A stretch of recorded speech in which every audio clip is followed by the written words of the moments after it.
दीनी मदारिस को लेकर चल रहे मुतनाज़ बयानात और मदरसों को माली इमदाद पर रोक लगाने जैसे मुतालिबात पर मौलाना सैयद कादरी ने अपने ख्यालात का इजहार किया है और कहा कि हमेशा से ही शरपसंद अनासिर की जानिब से मिनॉरिटीज़ को परेशान करने की कोशिशें रही हैं और वो इसलिए इस तरह की साजिशें कर रही हैं। देखिए मौलाना सैयद कादरी का इस ज़िमन में क्या कहना है। हिंदुस्तान की दस्तूर के आर्टिकल 30 के मुताबिक मिनॉरिटीज़ को ये हक़ है कि वो अपनी तालीमी इदारों का क़याम कर सकते हैं और उसी के ज़िमन में हम जो है दीनी मदारिस चलाते हैं। और दीनी मदारिस जो है हिंदुस्तान भर में लाखों की तादाद में मौजूद है और अल्हम्दुलिल्लाह अब तक कोई किस्म का कोई कंट्रोवर्सी उसमें पैदा नहीं हुई, लेकिन कुछ मीडिया के गोशे उसको कोशिश कर रहे हैं कि वो एक कंट्रोवर्सी बनाएं और उसके अंदर कुछ नुक्ते निकालें और उस पर तनक़ीद करने की कोशिश की जा रही है। और आप जैसे कि जानते हैं कि हमको हमारे हिंदू भाइयों से कोई गिला नहीं है, कोई शिकवा नहीं है। हिंदू भाई बेहतरीन हैं और मुसलमानों के साथ वो बड़ा खुलूस के साथ ज़िंदगी गुजारते हैं, भाई दोस्त हैं, सब है अल्हम्दुलिल्लाह। लेकिन जो हिंदुत्व आइडियोलॉजी के जो लोग हैं उनको किसी न किसी तौर पर मुसलमानों को ज़हनी तौर पर तकलीफ़ देना उनका मकसद होता है।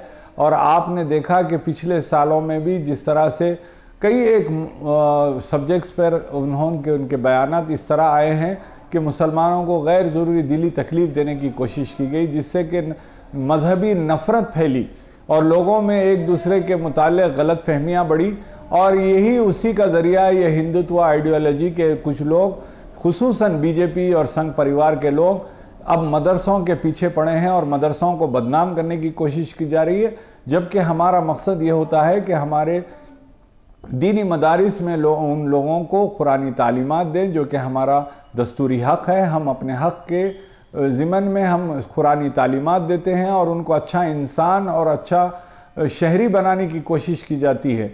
और यही वजह से लोग जो है अपने बच्चों को दीनी मदारिस में भेजाते हैं। और मुसलमानों की जो तालीम इदारे हैं उनमें से सिर्फ 3% बच्चे ऐसे हैं जो दीनी मदारिस में पढ़ते हैं, बाकी के 97% रेगुलर करिकुलम के हिसाब से जो दुनियावी तालीम है वो पढ़ते हैं। 3% सिर्फ बच्चे हैं जो दीनी मदारिस में जाते हैं। लेकिन ये दीनी मदारिस से इनको सिर्फ और सिर्फ एक मुसलमानों से इस्लामोफोबिया आप कहें, उसके तहत ये मुसलमानों को बदनाम करने के लिए दीनी मदारिस पर गैर ज़रूरी इल्ज़ामात लगाते हैं, जिसकी हम सख्त तरीन अल्फाज में मज़म्मत करते हैं।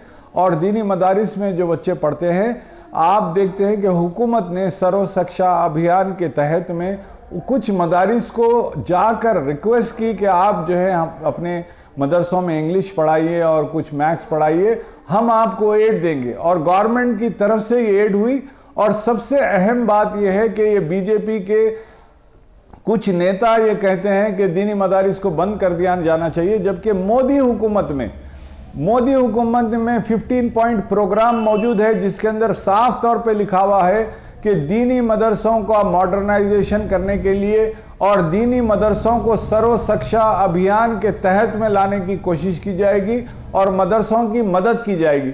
एक तरफ तो मोदी हुकूमत अपने 15 पॉइंट प्रोग्राम में दीनी मदरसों के साथ खड़ी नजर आती है और उन्हीं के बीजेपी नेता जो है आसाम के अंदर दीनी मदरसों की एड बंद करने की बात कह रहे हैं। और मध्य प्रदेश में तो आपको मालूम है कि वहाँ पर जो है ज़िमनी इंतखाबात है, उसके तहत में अपने सिर्फ सियासी रोटियां सेकने के लिए वो फिर से दीनी मदारिस को टारगेट कर रहे हैं। मैं चैलेंज करता हूँ बीजेपी के लोगों को कि नरेंद्र मोदी ऐलान कर दे कि ये 15 पॉइंट प्रोग्राम जो मैंने ऐलान किया है वो झूठा ऐलान था, जुमलाबाजी थी। अगर मोदी हुकूमत ये ऐलान कर देती है तो फिर तो वाज़े साफ हो जाएगा कि ये सिर्फ जुमलाबाजी थी, इनका धोखा था, लोगों को गलत बताना, बावर कराना मकसद था। कोई मकसद इनका जो है वो 15 पॉइंट प्रोग्राम इनका सिंसियरिटी पर नहीं था, सिर्फ जुमलाबाजी थी। सरकारी ऐलान भी गलत था। ये ऐलान कर दे, मैं चैलेंज करता हूं।